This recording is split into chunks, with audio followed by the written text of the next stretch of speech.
A'udhu billahi minash shaitanir rajim. Bismillahir rahmanir rahim. Assalamu alaikum students. This is your maths teacher Suraya Majid.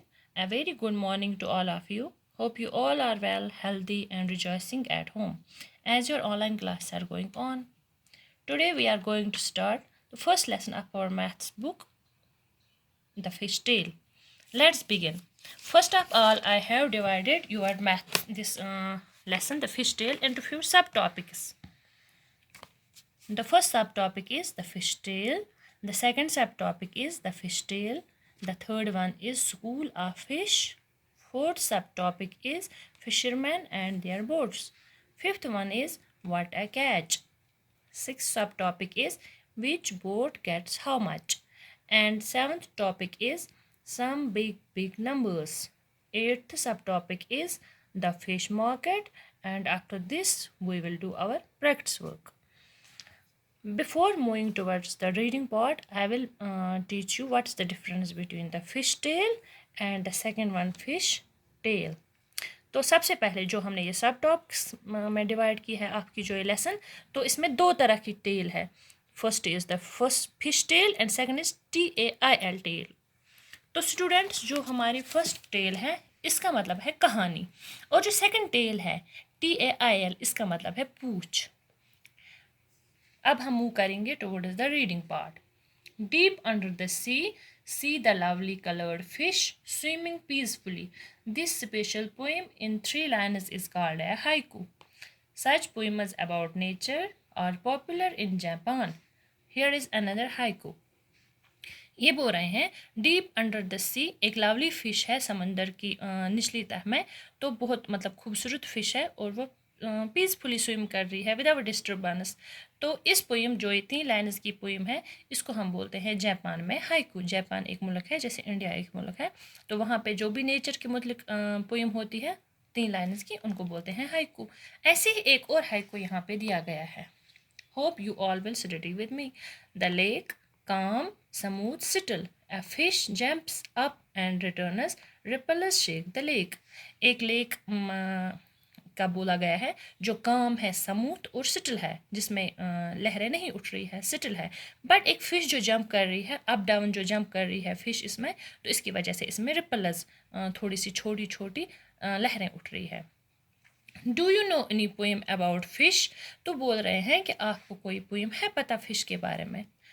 Yes we know, हमें पता है. उर्दू में हमें एक fish पता है कि मछली जल की रानी है, जीवन इसका पानी है, हाथ लगाओ डर जाएगी, बाहर निकालो मर जाएगी. And English we also know a poem. हमें बहुत सारी पोएम्स इनफैक्ट पता है इंग्लिश में, उर्दू में, इसके बारे में, फिशेस के बारे में. बट यहाँ पे जो मैंने लिखी है, lots of fish upon the tide they go, they abode on they abode and on the waves they sat, good made their home. The sea so the fish swim happily, colorful, big and small, good made them all. एक और बार मैं पढ़ूंगी. Lots of fish upon the tide they go, swimming side by side underwater. They abide and on the waves they sat, good made their home. The sea so the fish swim happily, colorful, big and small, good made them all. तो ऐसे ही बहुत सारी fishes है, मतलब fish की poems है जो हमने पढ़ी है. तो आफ्टर दिस ये बोल रहे हैं here are some drawings made by children. यहाँ पे ड्राइंग है जैसे क्लास फर्स्ट की नव्यता ने बनाई है, और माया क्लास 4th की माया ने एक फ़िश बनाई है. ऐसे ही आप भी, मतलब आप हम सब मिलके एक ड्राइंग बना सकते हैं. तो आप अपनी नोटबुक पे या वर्कशीट पे फिशेस की ड्राइंग बनाओगे. और जैसे इसने एक कलरफुल ड्राइंग बनाई है, जैसे इसने एक स्ट्रीम लाइन ड्राइंग बनाई है फ़िश की, आप भी ऐसे ही फ़िश की ड्राइंग्स बनाओगे. Now there is, when you think of fishes, what shapes come to your mind. अब यहाँ पे बताया जा रहा है कि जब आप सोचते हो फिशेस के बारे में तो आपके शेप में, आपके दिमाग में मतलब कौन सी शेप आती है फ़िशेस की। आपने फ़िश को देखी होगी, हम खाते भी हैं, मछली पकाते हैं फिर उसको खाते हैं या फ्राइड खाते हैं। तो आपने बहुत सारी मछलियाँ देखी होगी। किस किस तरह की मछलियाँ होती है जो हम पकाते हैं, या जो मतलब बड़ी होती है, वो तो नहीं हम पकाते हैं क्योंकि वो बहुत बड़ी होती है। लेकिन कोई समंदर में किसी ने समंदर देखा होगा तो उसने देखा होगा वहाँ पे कैसी फ़िशेस होती है, बड़ी बड़ी फ़िशेस होती है। और जो नदी नालों में होती है वो छोटी छोटी फ़िशेस होती है। तो यही बता रहे हैं यहाँ पे किस तरह की शेप्स की फ़िशेस आपके माइंड में आती हैं, या टीवी पे आपने देखा होगा। वैसे ही try to use a square and a triangle to draw a fish. ऐसे ही आप एक स्क्वायर बना सकते हो और ट्रायंगल, तो उसके हिसाब से आप फिश ड्रा कर सकते हो। It will make easy for you. Look for fish designers around you on cloth, in paddings, on mats, etc. तो वैसे ही आप बहुत सारी डिज़ाइनर्स के फिशेस बना सकती हो। लाइक एक लड़की यहाँ पे है, इसकी इसका जो फ्रॉक इसने जो पहना है, तो इस पे एक फिश बनी हुई है जो रोम्बस और ट्रायंगल को मिला के बनी हुई है। यहाँ पे है रोम्बस की शेप और यहाँ पे है ट्रायंगल शेप। तो यहाँ पे भी एक फिश शेप है, यहाँ पे भी है सेम शेप जो यहाँ पे है, लेकिन इसकी ये डिफरेंट कलर की है, ये डिफरेंट कलर की है। और यहाँ पे इसने एक नेकलेस भी पहना है, तो इसमें भी फिश है। तो इसमें भी एक तरह की, इसमें रेड कलर किया हुआ है ऊपर से इस नेकलेस को। तो वैसे ही इसकी जो आइज़ है ये भी फ़िश की तरह है, जो हमें आगे पता चलेगा। Like mean is a fish and Meenakshi is a girl whose eyes look like a fish. Can you think of someone who has such eyes. बोल रहे हैं मीन का मतलब है फ़िश, और मीनाक्षी जो मैंने आपको पहले ये बोला एक लड़की है, इसकी आइज़ है फ़िश की तरह। मीन किस लैंग्वेज में बोलते हैं? तेलुगु और मलयालम जो साउथ इंडिया की लैंग्वेजेस है उसमें बोलते हैं मीन फ़िश को। जैसे हम बोलते हैं मछली को गाड, तो वहाँ बोलते हैं मीन। तो can you think of someone who has such eyes. आपकी आंखें, खुद की आंखें, या आपके रिलेटिव्स, फ्रेंड्स या क्लासमेट्स, किसी भी की मतलब जिसकी आंखें फिश की तरह हो, तो उसको आप बोल सकते हो उसको मीनाक्षी जैसी आइज़ है। तो वैसे ही आपको एक draw a face with fish eyes. आपको एक फेस बनाना है जो मतलब जिसमें आंखें हो फिश की तरह, फिश आइज़ हो। Fishes can have very different sizes. The smallest fish is about 1 centimeter long. How long is the biggest fish you can imagine? अब भी बोल रहे हैं जो फिशेस होती है वो डिफरेंट साइज़ की होती है। पहले जो आपने बोला वो डिफरेंट शेप्स की होती है, अब डिफरेंट साइजेस की होती है। Like 1 centimeter up to 1 metre, या like 1 metre up to 12 metre, 13 metre, 15 metre, whatever आप जो भी मतलब सोचोगे। The smallest fish about 1 centimetre. अब जो आप फिश सोचोगे तो कौन सी सोचोगे? तो आपकी तरफ से मैंने खुद सोचा है, I can imagine a fish about 16 meters long. तो आपको भी लेकिन खुद सोचना है कि आपने कौन सी फिश सोची है, कितनी मीटर्स है या कितनी सेंटीमीटर्स लॉन्ग है वो। How many times longer is your fish than the smallest fish? The smallest fish is 1 centimeter long, जो कि यहाँ पे दिया गया है, and the longest fish is 16 meters long. तो अब मैंने अब ये बोल रहा है how many times longer is your big fish than the smallest fish? जो हमारी बिग फिश है वो स्मॉलेस्ट फिश से कितनी बड़ी है? तो हम पहले मीटर को करते हैं divide into centimetres.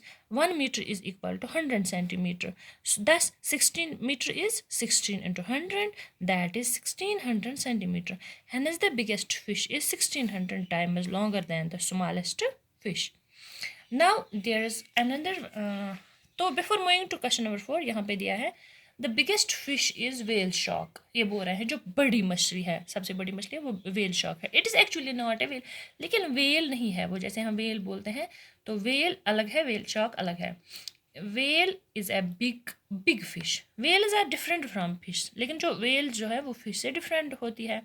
Well is breathe like we do. Whales कैसे सांस लेती है? जैसे हम इंसान लेते हैं सांस, जैसे आप लेते हो थ्रू देयर नोजेस, अपनी नाक से लेते हैं सांस जैसे आप लेते हो।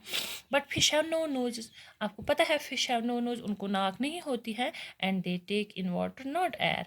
और वो जो सांस नहीं लेती है बल्कि वाटर लेती है, और वाटर को छोड़ती है गिल्स थ्रू, और एयर लेती है अंदर।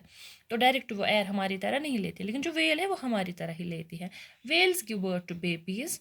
वेल जो होती है वो बच्चे पैदा करती है, बट फिश क्या करती है? Fish lay eggs. वो मतलब एग्स प्रोड्यूस करती है, वो eggs they lay eggs. The shark whale shark fish looks big and dangerous. Whale shark जो होती है वो वेल से डिफरेंट होती है, वो डेंजरस लगती है और बहुत बड़ी लगती है, बट इज़ क्वाइट हार्मलेस, लेकिन वो बिल्कुल हार्मलेस है, मतलब वो हार्म कुछ नहीं करती है। It does not attack humans, humans को तो वो बिल्कुल अटैक नहीं करती है। तो लेकिन यहाँ पे बताया जो वेल्स हैं वो डिफरेंट है एंड फिश जो है वो डिफरेंट है, but whales look like fish. One whale shark was as long as 18 meter. जो वेल शार्क है वो 18 मीटर है। Just think how long that is, almost 12 children of your size standing one on top of the other. मतलब अगर आप 12 बच्चे, आप जो क्लास में होते हैं बहुत सारे बच्चे, तो 12 बच्चे अगर एक दूसरे के ऊपर स्टैंडिंग पोजिशन में रहेंगे तो जितने लंबे आप होंगे उतनी वेल शार्क होती है। And guess what? It weighs well much much more than what 12 of you together weigh. Its weight was about 16,000 kgs. तो इसका मतलब है कि जो वेल शार्क है वो तो मतलब आप जितने 12 बच्चे स्टैंडिंग पोजीशन में रहेंगे एक दूसरे के ऊपर तो इतनी लंबी है, लेकिन वेट आपसे बहुत ज़्यादा होगा, 12 बच्चों से वेट होगा बहुत ज़्यादा। So about how many kilograms do you weigh, तो आप कितने केजीज वे हो। आपकी तरफ से मैंने लिखा है my weight is about 32 kg। मेरा वेट जो है वो 32 kg है। अगर एक बच्चे का 32, सो 12 children like you put together will way about, अब 12 बच्चे जो होंगे आप ही जैसे सेम वेट के, तो वो कितने होंगे। That's this is very simple, 12 into 32।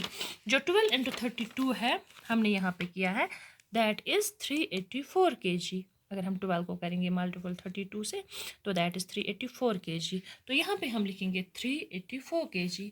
अब एक और क्वेश्चन है, about how much more does the whale shark weigh than 12 children like you put together। अब जो whale shark है वो कितनी है, वो बोला है कि 16,000 kgs है और आप हो 384, तो वो आपसे कितनी मतलब ज़्यादा है। तो हम इसको कैलकुलेट करेंगे जैसे हमने आपको कैलकुलेट किया, 16,000 minus 384, that is 16,000 minus 384। 16,000 is weight of the whale, 384 is weight of the 12 children। जो आपके 12 बच्चे, मतलब आप जैसे 12 बच्चे उनका वेट ये है, तो that is equal to 15,616 kgs। तो वो है 15,660 kgs डिफरेंस है वो, ठीक है। कितनी है difference, hope you got 15,660 kgs। And after this is the fish tail, this is different tail जो मैंने आपको पहले ही बोली। फर्स्ट टेल जो थी वो है TALE कहानी, and this one is the fish tail TAIL tail मतलब पूछ। To see the difference between whales and fish look carefully at their tails. अब हमें डिफरेंस देखनी है। अगर वेल्स और फिश, जो उसने बोला फिश और वेल्स जो होती है वो डिफरेंट होती है, तो उनके टेल भी ओबियसली डिफरेंट होंगे। इसका मतलब देखो ये वेल की मतलब पूछ है, टेल, और ये है फिश की टेल, ये कैसी है, फोक जैसी, और ये कैसी है, बिल्कुल। Can you see that fish tail stands flat along its body but the tail of whale almost looks like two legs। इसकी जो है ये फ्लैट है और जो इसकी है लेकिन दो लेग्स जैसी, मतलब टांगे जैसी लगती है, दो टांगे जैसी इसकी है। Can you support the fish in the picture. अब आपको देखना है, आपको मतलब समझ आएगा फिश कहाँ कहाँ पे है इस पिक्चर में। ओबियसली ये वाली फिश है और ये वाली वेल शार्क है। तो इसका मतलब है जो फिश की टेल्स होती है वो भी होती है वेल्स से डिफरेंट, क्योंकि वेल्स होती है वो भी हमारी तरह, और जो फिश होती है वो डिफरेंट होती है।